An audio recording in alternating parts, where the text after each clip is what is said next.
180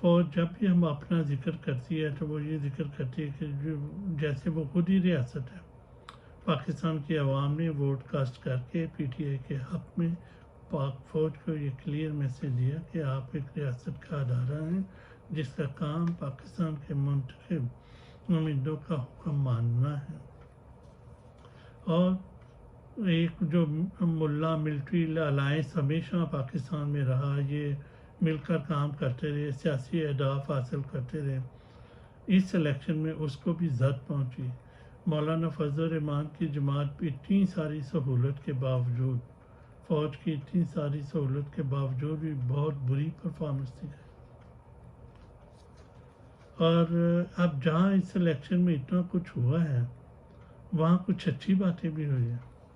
مثلا سراج الحق صاحب، جماعت اسلامی کے امیر سراج الحق صاحب، جنہوں نے اپنی پارٹی کی بدترین کارکردگی الیکشن میں قبول کی، اس کی ذمہ داری قبول کی اور امارت سے استعفیٰ دے دیا. پاکستان کی ہسٹری میں یہ پہلے ایسے کبھی نہیں ہوا. کوئی تو کونسل کی سیٹ بھی نہیں چھوڑتا، جماعت کی امارت کون چھوڑتا ہے؟ تو سراج الحق کا نام ہمیشہ عزت و تکریم سے لیا جاتا رہے گا اور انہیں ہمیشہ خراج تحسین پیش کیا جاتا رہے گا. اور دوسری مثال جماعت اسلامی کی ہی ہے. جناب حافظ نعیم الرحمان صاحب، جنہیں یہ سیٹ الاٹ کر دی گئی تھی، لیکن آپ نے پریس کانفرنس کر کے بتایا کہ یہ سیٹ میں ہارا ہوا ہوں، فارم 45 کے مطابق یہ سیٹ پی ٹی آئی کے بندے جیتے ہوئے ہیں، لہذا میں اس سیٹ کو چھوڑتا ہوں. اور جماعت پاکستان کی فوج پر اس سے بڑا ایک زناٹے دار تھپڑ نہیں ہو سکتا کہ جس طرح حافظ نعیم الرحمان صاحب نے جس طرح کے مارا ہے. اور نواز شریف کی سیاست ختم ہو گئی، اس نے سیاست چھوڑ دی، اپنی دونوں سیٹیں ہار گیا. تو فوج ہی اس کو لے کے آئی تھی، یا فوج ہی دوبارہ لانا چاہ رہی تھی، لیکن عوام نے اس کو ریجیکٹ کر دیا، وہ چلا گیا. جہانگیر ترین کی سیاست ختم ہو گئی. پی ٹی آئی کو توڑ کر فوج نے پوری سہولت دے کر ایک سیاسی پارٹی بنائی، لیکن عوام نے اس کو ریجیکٹ کر دیا. اب آخر میں جانے کی باری ہے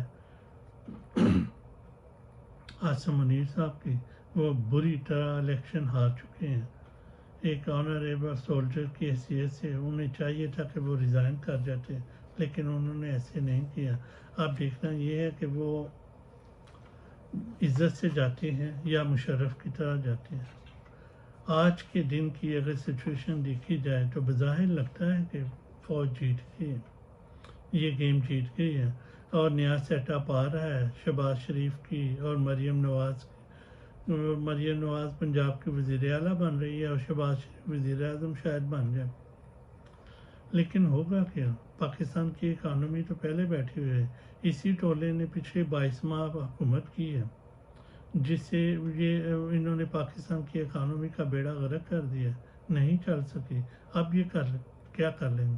میرا خیال ہے کہ 6 ماہ یا 1 سال تک یہ حکومت چلے گی اور پھر یہ کوئی نیا سیٹ اپ لانا پڑے گا. لیکن سب سے خطرناک بات جو ہوئی ہے اس الیکشن کی وہ مینڈیٹ چوری کرنے کی ہے. اس کے اثرات جو ہیں وہ پاکستان کی فیڈریشن کی اکائیوں پر پڑیں گے. ہماری اگلی نسلوں کو یہ میسج گیا ہے کہ جو کچھ ہونا ہے اس ملک میں وہ فوج نے ہی کرنا ہے. آپ کے مینڈیٹ کی کوئی حیثیت نہیں ہے.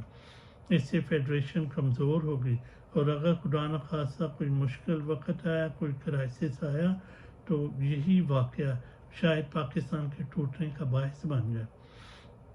اللہ تعالیٰ ہمیں حق کو سچ پہچاننے کی توفیق عطا فرمائے اور حق کو سچ کو ساتھ دینے کی توفیق عطا فرمائے. اور اللہ تعالیٰ ہمیں آسانیاں عطا فرمائے اور آسانیاں تقسیم کرنے کا شرف بخشے. ملتے ہیں پھر کسی نئے ٹاپک کے ساتھ. خدا حافظ.